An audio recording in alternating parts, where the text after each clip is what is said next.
زکات فطر یعنی جس کو فطرانہ آپ لوگ کہتے ہیں یا صدقہ فطر کہتے ہیں، اس کے واجب ہونے کے لیے علماء کرام نے نصوص احادیث سے نکال کر 3 شرطیں رکھی ہیں۔ یعنی اگر کسی مسلمان کے اندر 3 شرطیں پائی جائیں تو اس کے اوپر صدقہ فطر واجب ہو جائے گا۔ پہلی شرط ہے کہ مسلمان ہونا، اور ظاہر سی بات ہے زکوٰۃ مال ہو یا زکوٰۃ بدن ہو یا نماز ہو یا روزہ ہو یا حج ہو یا صدقات و خیرات، اس کے فرض ہونے کی پہلی شرط ہر عبادت کے اندر اسلام ہے۔ اسلام چنانچہ مسلمان ہو، چاہے وہ مرد ہو یا عورت ہو، چھوٹا ہو یا بڑا ہو، چاہے جو ہو، زکوٰۃ فطر یہ ہر مسلمان پر فرض اور واجب ہے۔ دوسری شرط زکوٰۃ فطر کے واجب ہونے کی بے نیازی، یا جس کو دوسرے لفظ میں آپ کہہ سکتے ہیں مالداری۔ مالداری میں دیکھیے، مال کی زکوٰۃ واجب ہونے کے لیے مالداری دوسرے نوعیت کی ہے، اور صدقہ فطر کے واجب ہونے کی مالداری دوسری نوعیت کی ہے۔ زکوٰۃ فطر کے واجب ہونے کی جو دوسری شرط مالداری ہے، اس کا مطلب یہ کہ ہر اس مسلمان پر زکوٰۃ فطر فرض اور واجب ہے جس کے پاس عید کے دن اور عید کی رات سے زائد خوراک اس کے گھر میں موجود ہو۔ مثال کے طور پر ایک مسلمان ہے، وہ ہے، اس کی بیوی، اس کے 2 بچے ہیں۔ اگر اس کے پاس عید کے دن کا خرچہ اور عید کی رات کا خرچہ موجود ہے، خوراک غذا موجود ہے، تو اس اور اصل ضرورت سے زیادہ ہے تو اس کے اوپر زکوٰۃ فطر واجب ہے۔ مثال کے طور پر اصل ضرورت کے لیے 4 کلو چاہیے پورے عید کے دن کھانے کے لیے یا عید کی رات کھانے کے لیے، یا اور اہم سے اہم بالکل اشد ضرورت کے لیے 4 کلو چاہیے، اور اس کے پاس 7 کلو ہے، تو 4 ایسے آدمی پر زکوٰۃ فطر واجب ہوگا، جتنا ہے وہ فطرہ ادا کرے گا۔ لیکن اگر کوئی مسلمان اس طرح نادار ہے، اس طرح غریب ہے کہ اس کی ذاتی کمائی میں سے یا کسی کے فطرہ دینے کی وجہ سے یا کسی کے کچھ ہدیہ تحفہ دینے کی وجہ سے اتنا مال اس کے پاس نہیں ہے کہ وہ اپنی اور اپنے ماتحت لوگوں کے خرچہ عید کے دن اور عید کی رات برداشت کر سکے، ضروری خرچہ تو اس کے اوپر نہیں ہے، تو زکوٰۃ فطر میں مالداری کا مطلب ہے وہ شرط نہیں جو مال کی زکوٰۃ میں شرط ہے، یاد رہے۔ یعنی ایک آدمی کے پاس اس کے لیے، اس کے ماتحت کے لیے عید کے دن اور عید کی رات کا کھانے پینے کا انتظام ہے، اہم ترین ضرورت کا انتظام ہے۔ اہم ترین میں کہہ رہا ہوں، اور اہم ترین کھانا پینا ہی رہتا ہے، کپڑا سب کے گھر رہتا ہے، گھر جھوپڑی پٹی کسی طرح سب کے گھر رہتا ہے، پیڑ کا سایہ سب کے پاس ہے، تو اس کے اوپر زکوٰۃ فطر واجب ہے۔ زکوٰۃ فطر واجب ہونے کی پہلی شرط اسلام، دوسری شرط جس کے پاس عید کے دن اور رات کے کھانے بھر کا خرچہ موجود ہو، اور تیسری شرط زکوٰۃ فطر واجب ہونے کی وقت وجوب کا داخل ہو جانا۔ جس وقت زکوٰۃ فطر واجب ہوتی اس وقت کا پایا جانا۔ چنانچہ آپ یہ بات جان لیں کہ زکوٰۃ فطر کب واجب ہوگی؟ جیسے ہی آخری رمضان کو سورج ڈوبا زکوٰۃ فطر واجب ہو گئی۔ آخری رمضان کو جیسے ہی سورج ڈوبا زکوٰۃ فطر واجب ہو جائے گی، جیسا کہ ہم نے بیان کیا کہ حضرت عبداللہ ابن عمر رضی اللہ عنہ نے فرمایا کہ فرض رسول اللہ صلی اللہ علیہ وسلم زکوٰۃ الفطر من رمضان میں اللہ کے رسول رمضان کے زکوٰۃ فطر کو اللہ کے رسول نے فرض کیا، اور رمضان کب تک رہتا ہے؟ جب تک آخری رمضان کو سورج نہ ڈوبے۔ سورج ڈوبا رمضان گیا، رمضان کا مہینہ ختم ہو گیا۔ تو جیسے رمضان کا عید کا چاند جیسے نکلا آخری رمضان کو، جیسے سورج ڈوبا رمضان ختم ہو گیا، اور فوراً زکوٰۃ فطر یہ واجب ہو جائے گی۔ تو یہ شرطیں علماء کرام نے ذکر کیا ہے، ایک تو مسلمان ہونا، دوسرا مالداری، اور مالداری سے مراد عید کے دن اور عید کے رات کا خرچہ اس کا، اس کے ماتحت کا ہو، اور تیسرا وقت وجوب۔ اور وقت وجوب کیا ہے؟ رمضان کا چاند نکلا، عید کا چاند نکلا، سورج ڈوبا آخری رمضان کو، زکوٰۃ فطر واجب ہو گئی، فرض ہو گئی ہر مسلمان پر۔ کوئی اس سے بری نہیں ہے جو اپنے آپ کو مسلمان، سارے مسلمانوں پر۔ میرے بھائیوں اور ساتھیوں، میری ماں اور بہنوں، یقیناً اللہ تعالیٰ یہ حکیم اور دانا ہے، اس کا ہر حکم حکمت سے لبالب بھرا ہوا ہے۔ جس حکمت کے تحت، جو علام الغیوب اللہ ہے، جس حکمت کے تحت زکوٰۃ فطر، صدقہ فطر یا فطرانہ کو واجب کیا ہے، اس حکمت پر غور کر کے اور اللہ تعالیٰ سے تقرب حاصل کرنے کی نیت سے، اخلاص نیت کے ساتھ، اگر سارے کے سارے مسلمان، چاہے جیسے ہوں، چھوٹے ہوں، بڑے ہوں، بالغ ہو، نابالغ ہو، مرد ہو، غلام ہو، آزاد ہو، سارے مسلمان زکوٰۃ فطر، صدقہ فطر کو شریعت مطہرہ اور منہج سلف صالحین کے مزاج کے حساب سے ادا کریں، اور جن کو یہ دینا چاہیے، جو زکوٰۃ فطر، صدقہ فطر کے مستحق ہیں، تو یقیناً ہر شہر اور ہر گاؤں کے فقیر اور مسکین کے گھر سے 6 مہینے کے لیے محتاجی ختم ہو جائے گی، بھوکمری ختم ہو جائے گی۔ اسلام ہی وہ دین ہے جس کے اندر ہر غربت کا علاج ہے، ہر فقر و فاقہ کا سمادھان ہے، ہر مسکینیت کا خاتمہ ہے۔ اسلام نے لوگوں کو آپس میں جوڑنے کے خاطر، مالدار اور غریب کے دلوں میں پیار و محبت پیدا کرنے کے خاطر، غریبوں اور فقیروں اور مسکینوں کے دلوں سے مالداروں کی نفرت کو دور کرنے کے خاطر، اسلامی سماج کے اندر یکسانیت، اتحاد، اتفاق برقرار رکھنے کے خاطر، اسلامی سماج کے اندر پیار و محبت، الفت کو برقرار رکھنے کے خاطر، اسلامی سماج کے اندر سارے لوگوں کو ایک ساتھ خوشی اور غمی میں شریک کرنے کے خاطر زکوٰۃ کی مال فرض کیا، کفارہ فرض کیا، قسم کا کفارہ، زہار کا کفارہ وغیرہ وغیرہ، اور اسی طرح صدقہ فطر واجب کیا۔ اسی لیے صدقہ فطر، اور آپ دیکھیے، آپ جس علاقے کے ہیں، جس شہر کے ہیں، اگر سارے لوگ اسلام کے حکم کے مطابق صدقہ فطر کو ادا کریں اور جہاں دینے کو متعین کر دیا ہے اللہ کے رسول اکرم صلی اللہ علیہ وسلم نے، وہاں دیں، تو یقیناً ہمارے سماج کے اندر فقیر نہیں رہیں گے، ہمارے سماج کے اندر مسکین نہیں رہیں گے۔ ان حکمتوں کے علاوہ صدقہ فطر کے فرض کرنے کی بہت ساری حکمتیں فلسفے علماء کرام نے بیان فرمایا۔ انہی میں سے حدیث رسول سے پتہ چلتا ہے کہ صدقہ فطر کے واجب کرنے کی ایک حکمت یہ ہے کہ اس سے روزے دار کی صفائی ہو جاتی ہے۔ روزے دار روزے کی حالت میں انسان ہونے کی وجہ سے جو اس سے کمی ہو گئی، کبھی زبانی، کبھی عملی کمی، اساس و بنیاد اور ارکان واجبات میں نہیں، تو اللہ تعالیٰ اس صدقہ فطر کے ذریعے روزے دار کو دھل دیتا ہے۔ روزے دار کو اس کی کمی، جو لغو بات کہا، جو رفض کا کام کیا، یا جو تھوڑی بہت کمی رہ گئی، اس کے ذریعے سے اللہ تعالیٰ اس کے اس کمی کو دور کر دیتا ہے، کیونکہ اللہ کے رسول اکرم صلی اللہ علیہ وسلم نے فرمایا ہے صدقہ فطر کی حکمت میں، طہرۃ للصائمین، روزے داروں کے یہ پاکی کے لیے ہے۔ جو روزے کی حالت میں کچھ لغو کام ہو گیا، لایانی کام ہو گیا، یہ صدقہ فطر اخلاص نیت سے رسول اللہ صلی اللہ علیہ وسلم کی تعلیم کے مطابق ادا کرنے سے روزے دار کی دھلائی ہو جاتی ہے، روزے دار کی صفائی ہو جاتی ہے۔ اور جب روزے دار کی کمی ایک دم ختم کر دی جاتی ہے صدقہ فطر کو ادا کرنے کے بعد، تو اس کو ایک گوناگون خوشی ملتی ہے، اس کی خوشی مکمل ہو جاتی ہے۔ ورنہ وہ سوچتا رہتا یار فلاں دن تھوڑا جھوٹ بول دیا تھا، فلاں دن یہ کر دیا تھا، فلاں دن، لیکن صدقہ فطر نبی کریم صلی اللہ علیہ وسلم کے رہنمائی کے مطابق اخلاص نیت سے اگر اس نے ادا کیا تو اللہ تعالیٰ کا کرم دیکھیے کہ صدقہ فطر سے روزے دار کی کمی کو اللہ تعالیٰ دھل دیتا ہے اور صاف کر دیتا ہے۔ صدقہ فطر کے واجب کرنے کی ایک حکمت یہ ہے کہ مسکینوں کی غذا کا انتظام، فقیروں اور مسکینوں کی غذا کا انتظام، عید کا دن ہے.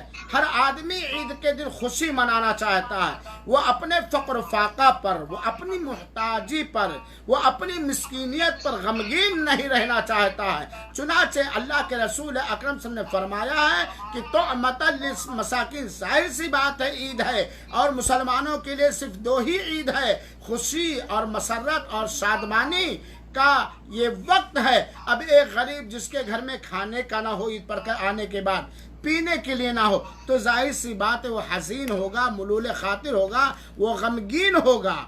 لیکن جب لوگ اپنے فطرے کو نکال کر فقیر اور مسکین کے گھر میں پہنچا دیں گے تو فقر و فاقہ کے تعلق سے جو اس کا ذہنی ہیڈک تھا وہ ختم ہو جائے گا. تو مسکینوں کے گھروں میں، فقیروں کے گھروں میں کھانے کا انتظام کرنا تاکہ عید کے دن بھی ان کو بھک منگائی پر مجبور نہ کیا جائے اور وہ عید کی خوشیوں میں مالداروں کے ساتھ شریک رہیں اور یہ مسکینوں کے لیے غذا کا انتظام ہو جائے. اللہ کے رسول طعمۃ للمساکین، یہ صدقہ فطر فرض اور واجب کیا گیا ہے مسکینوں کے گھروں میں غذا فراہم کرنے کی خاطر.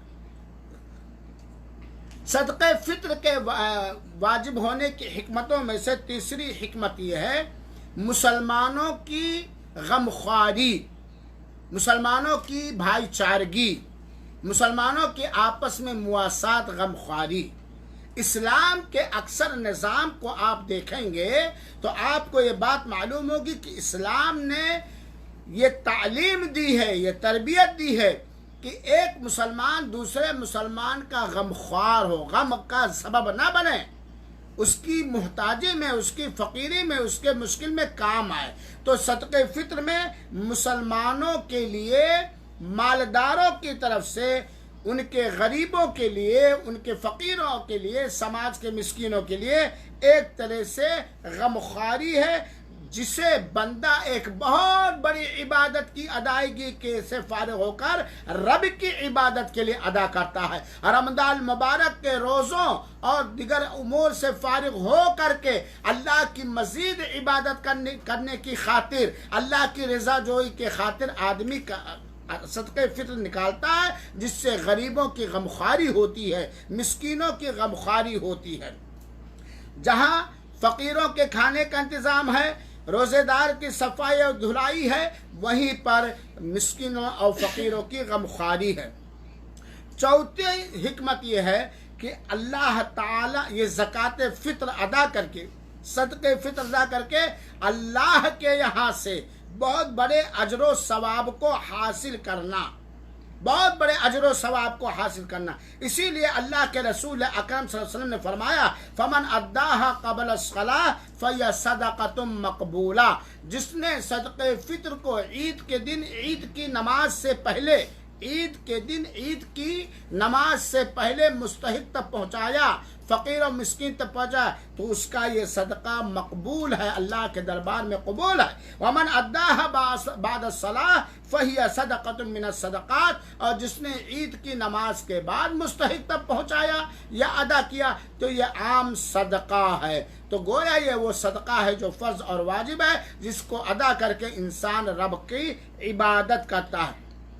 پانچویں حکمت یہ ہے کہ اللہ تعالیٰ نے ہمیں اور آپ کو رمضان میں باقی رکھا، زندہ بسلامت رکھا، تو گویا ہمارے بدن کی طرف سے یہ ایک زکوٰۃ ہے جو ہر سال اس آدمی پر فرض اور واجب ہے جس نے اس مسلمان پر فرض اور واجب ہے جس نے رمضان کو پایا، پورا رمضان کو پایا. تو یہ مال، یہ بدن کی زکوٰۃ ہے. چھٹی حکمت زکوٰۃ فطر یا صدقہ فطر کے واجب کرنے کی ایک علماء کرام نے بتلائی کہ اس کے ذریعے ایک روزے دار بندہ رب کا شکر گزار ہوتا ہے. ظاہر سی بات ہے رب کائنات ارحم الراحمین اللہ نے اپنے فضل اور کرم سے پورے رمضان زندہ رکھا، روزہ رکھنے کی توفیق دی، عبادتیں کرنے کی توفیق دی. یہ اللہ کا بہت بڑا کرم اور اللہ کا بہت بڑا احسان اور اللہ کی بہت بڑی نعمت ہے. اس نعمت کا شکریہ بندہ ادا کرتا ہے رب کے جناب میں صدقہ فطر کی ادائیگی کر کے. تو یہ علماء کرام نے نصوص سے 6 حکمتیں بتلائی ہیں صدقے فطر کے واجب ہونے کی۔ ایک تو روزے دار کی دھلائی، دوسرا مسکین کے گھر میں غذا کا انتظام، تیسرا مسلمان کی ایک غمخواری، چوتھا اللہ تعالیٰ کے یہاں سے اجر و ثواب کو حاصل کرنا، پانچواں بدن کی زکوٰۃ ایک طرح سے دینا، اور چھٹا رب کائنات کے کرم کا شکر ادا کرنا۔ اور جیسا کہ میں آپ کو بتا چکا کہ یہ ہر ایک مسلمان پر فرض اور واجب ہے۔